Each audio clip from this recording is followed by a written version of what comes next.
right, this is me leaving the airport. Safety first, seatbelt. All right. This is a typical day. You know, I might catch a flight up out of here one day and be around the world.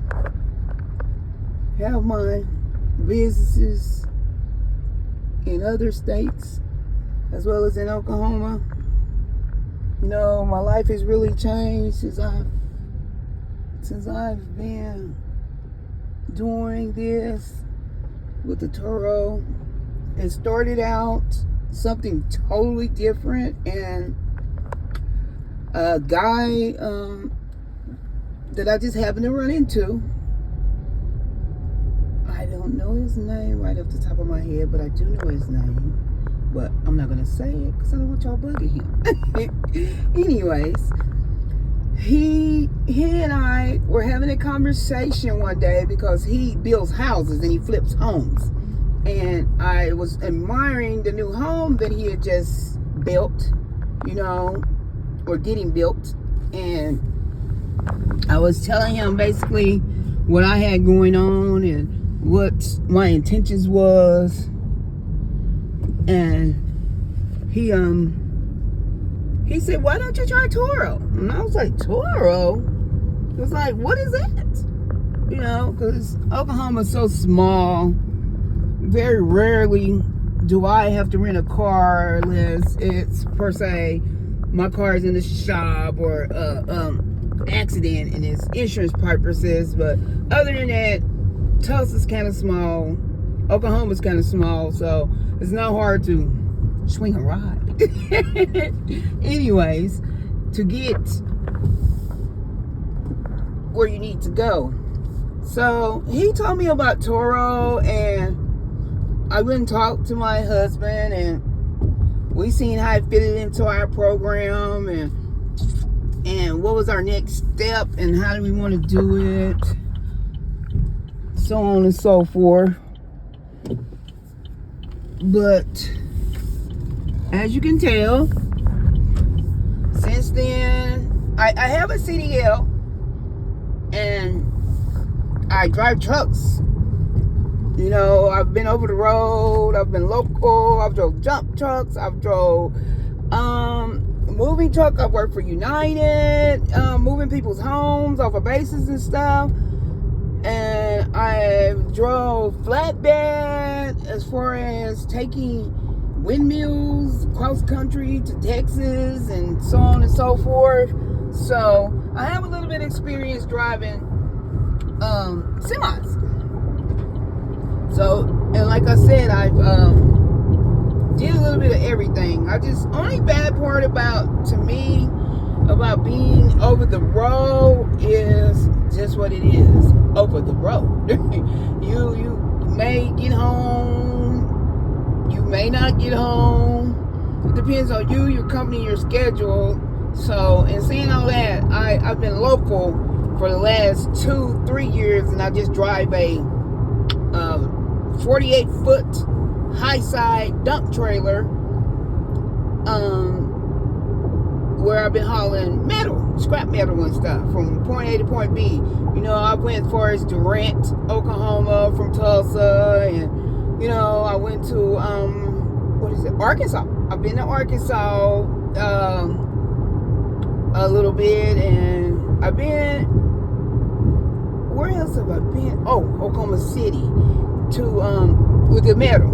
As far as the metal go, my present job, well, my used to be present job, I no longer drive trucks. The moral of the story, I've stopped driving trucks, and I've taken this on full time so I can stay on top of my business and stay on top of keeping my cars clean, and you know, giving my customers the attention and things they need. Like today, like I said, today would have been a difficult day for me if I was still working, because I had to take this car, I had to pick this car up from the airport, and I have another drop off at the airport later today, and it would have collided with my schedule on driving trucks, even though it was local. So in saying all that, once again, I've quit my job, but you know, if you know me, you know me. I'm kind of an entrepreneur. I was thinking about maybe trying to sign up for Uber or something that's kind of make your own hours, make your own pace type thing, or maybe DoorDash, something like that. And if I do sign up for Uber, it's going to be Uber Fleets, because I have 5 vehicles. I have 2 Chevy Trax, a Chevy Silverado, a Chevy Colorado, and a Jeep Gladiator. All of them are 25, 26s. So, in saying all that, you know, I'm most likely, if I get those into Uber, I'm going to be needing drivers. I'm going to have to put somebody in them. I used to work for this company too, and used to drive a in-dump. Beko is a construction-like type company where we mainly built highways, asphalt, and bridges, and anything kind of outdoorsy that consists of construction is what we did, what we hauled. You know, ag, if you know how to build a road, you know what ag is. Other than that, I'm not getting depth to explain every detail of everything. But, yeah, I've had my share, and I want y'all to comment, help your girl out. What do you think? My life, I mean, I'm past 50. I'm not gonna tell you my whole age, but I am a older black lady that's trying to become an entrepreneur in this new popcorn generation. And how you guys think you can, some pointers on how I can get this going, how I can keep this going, and what's going to be my most stressful points, because I don't want to give up. I want to pursue, I want to show other younger black ladies that, you know, you have a legacy in you. You just got to find it. You know, you don't have to stay where you're at. And big ups to my husband. And reason why I say that is because he pushes me. He pushes me. He sees more greatness in me than I see in myself. So he pushes me to be better than. And I appreciate that. I just don't like how he pushes me sometimes. But the push is a good push. Long as it's cotton and feathers and pillows at the bottom of the push. Meaning, I'm still going to be able to take care of myself in the end or in the wash. So, in saying all that, what do you guys think about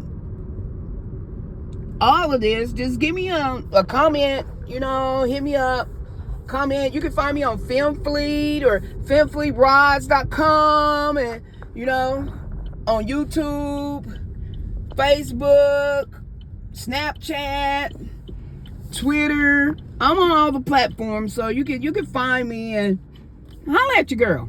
All right, I'll holler back at you guys. I'm almost to the house, so I'll talk to you later.